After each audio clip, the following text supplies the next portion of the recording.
back, ladies and gentlemen, tankers of Blitz Universe to the channel. My name is Martin Dogger, and after yesterday's video about setting up Crossfire, I wanted to highlight another basic tactic that I think is vital in Blitz, because yeah, you can win games with it, and I mean true military forces use this tactic and strategy as well, so why shouldn't you? It's not about driving on bridges, it's not just about driving around and turning left and right and then not shooting. But it has something to do with bridges, it has something to do with the hills, it has something to do with altitude, with getting the high ground. And the reason for that is, if you have high ground, you can somewhat control the engagement. This game, as you can see, I'm bottom tier, I'm in the AMX 30 Proto, and I saw that Sheridan running away, but then I realized I'm not going to chase him, because he will not be able to run away. And the reason for that is because I had some friends. And I'm going to show you what friends I mean. The friends I have are these. I can move. An object 263 and an E100. They're right over there. These are my friends. They prevented this little Sheridan, who is now underneath the bridge. There he is. He's trying to run away. They prevented him from flanking. And I've been able to shoot this T-54 because I was held down and I had the high ground. The Sheridan moved on this ridge, on this ramp, getting chased down by the Batchat, and you could figure out that, well, that this might be a bit of a stalemate, a bit of fighting in the trenches, but yeah, it is not. That Batchat over there on the right, who was full health, he's in an awful position. He has been shot once now. He wants to push forward, but I have gun depression and I can shoot him. I can not shoot a Sheridan, that is a bit annoying, but I can shoot that Batchat in just a few seconds. 11, 47, 677, 368. He's a one-shot to me now. It's a high roll obviously, but he is a one-shot. That tanks with these auto-loading guns, these oscillating turrets, they do not have great gun elevation.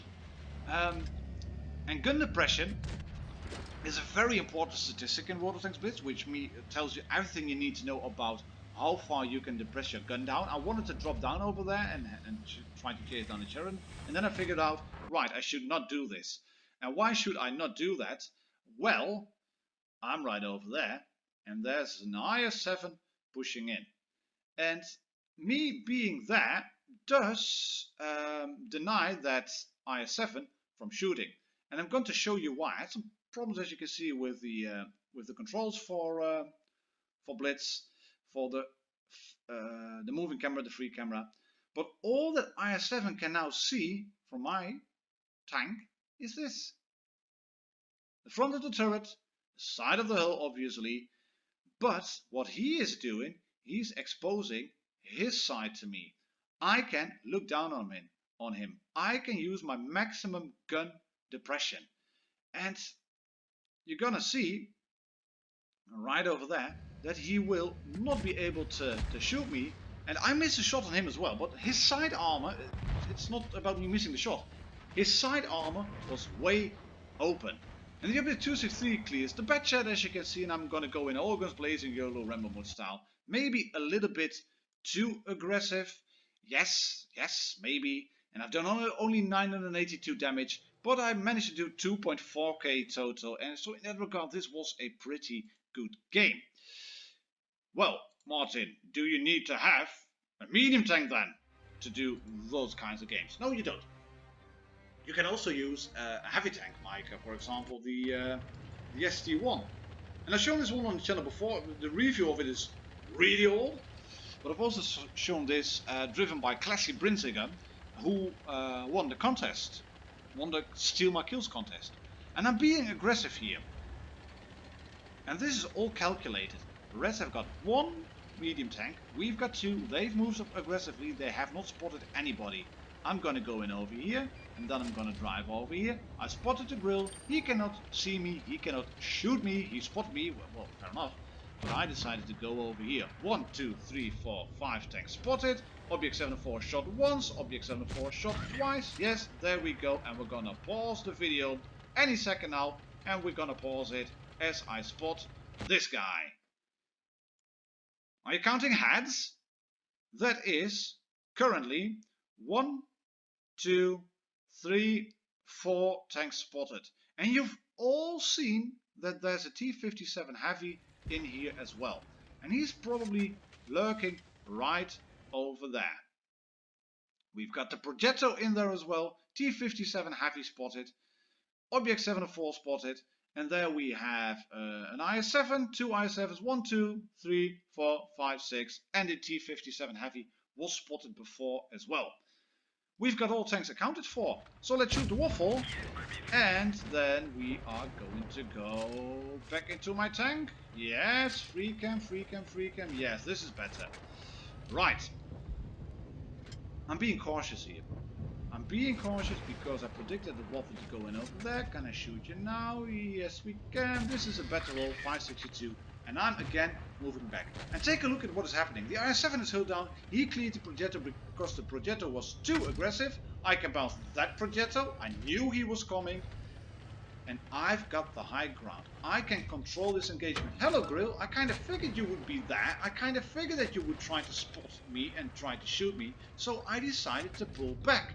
And this guy is making a monumental mistake. You remember yesterday's video about crossfire? Take a look at the number of guns we're aiming at him now. Me, IS-7. He is safe from getting shot by that T-62A. But there's also the Jagdpanzer E-100 sitting over there. No tanks over here at the moment currently. But Mr. T-57 Heavy, you are an autoloader. You have a very, very good burst potential, but you have a long reload as well. And you have used your repair pack now. You have managed to repair your ammo rack. So I'm just going to retrack you. I do not do any damage. But look at that. He's completely... He's in the open. He is completely stuck.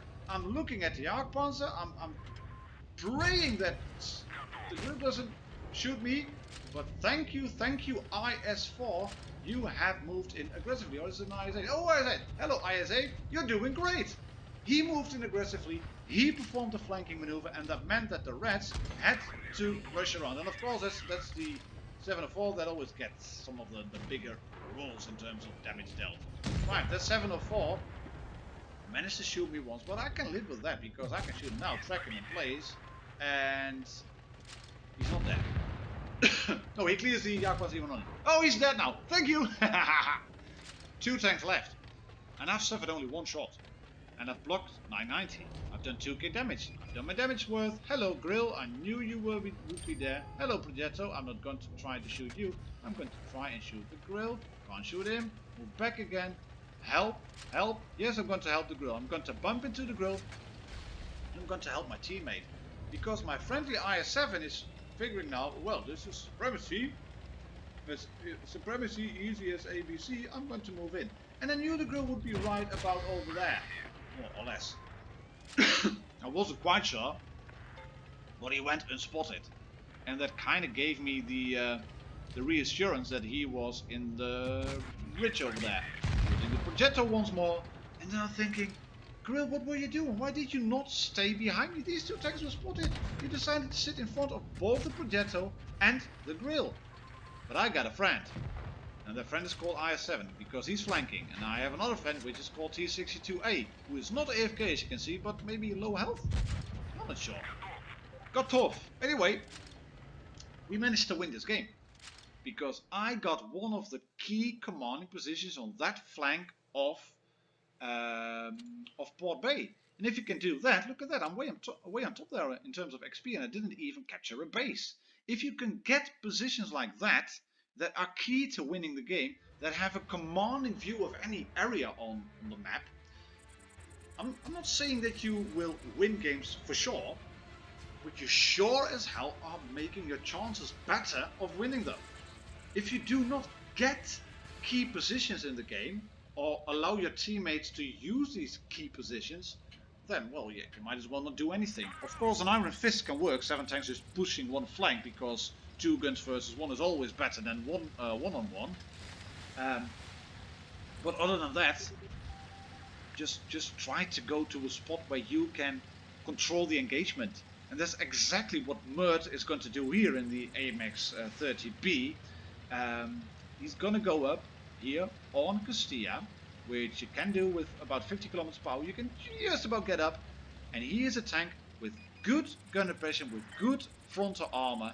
And he is going to be instrumental in winning this game. Look at the minimap. Keep an eye out on that. We've got two heavies that are at one point doing nothing. They were looking, they were thinking I'm going to camp, but just keep an eye out on the minimap. Mert in the meantime has managed to dodge a shot from his AMX 50B and block the next one, and he's been pumping out the damage. He's up to nearly 1k already. He reset ACAP once. He's going to shoot the chieftain, and then we're going to pause the video. And why is that? Well, bird's eye view. Look at the lineup. E50M over there, 1 red tank. Leopard, 2 red tanks. We've got this one, the T62A, 3 red tanks. Chieftain, 4 red tanks. We've got an AMX 50B over there. And there is still a E75 knocking about and a Tortoise. We all know already that Mert's team was flanking. And they are kind of taking pretty long to flank around, but luckily they are not moving in to capture B or C. This T57 heavy, mate, we need you. You've got 1200 burst damage. E100, we need you. You have a big gun. They are not flanking around completely. They are not capturing B or C. And Mert has some support. He has got an Object 268 over there. He has an FV2 or 4202 behind him who's keeping that E50M at bay. This is not looking too bad. Is there some other support as well? No tank destroyers on the ridges. But we've got this T30 right there moving in towards the castle. As you can see, his team is spread out. 4 tanks on the Castilla versus 5 pushing in, an unaccounted Tortoise, an E75 still knocking about. But still keep an eye out on the minimap. His team is flanking. The T30 is going to provide some great support. 1200 damage block, 1664 damage dealt already. Mert is in a great position because all he's giving the enemy now is the top of his tank. And the Leopard clears the pattern. But at what cost? He's running around. He can shoot Mert up the ass, which will hurt in the morning probably. But he's also dead now. The T62A is pushing way too aggressively. Oh, that's a single Object 268 right there at the back. I might as well try to shoot him. Well, yeah, but no at the same time. And again, that is a shot missed by the Object 268. He's giving the enemy nothing to shoot at. And this tank, you might think now, what's this AMX 50B doing? Are you looking at what he's doing with his gun? He's not admiring that Leopard. That AMX 50B has a problem, and the problem of the AMX 50B is very apparent right over here. Look at this. He can't elevate his gun. You see that? He cannot elevate his gun. This might be the only thing, Mert, that you did wrong here. This AMX 50B, he can't shoot up. He will never be able to shoot Mert unless Mert decides to drop down, which he does. And I don't think he should have done that, to be honest. I think you were perfectly safe right over there because his AMX 50B had absolutely nowhere to go. And why did he have nowhere to go? Look at who killed him.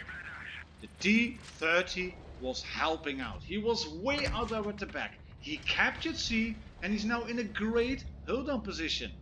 And that means, because he's in a hold down position, the rest can't push. They've got him caught in a crossfire. They have them caught in a crossfire, and that's because Mert went aggressively to a high position, to a commanding position. He's now shot by the Tortoise, and he does not have the gun.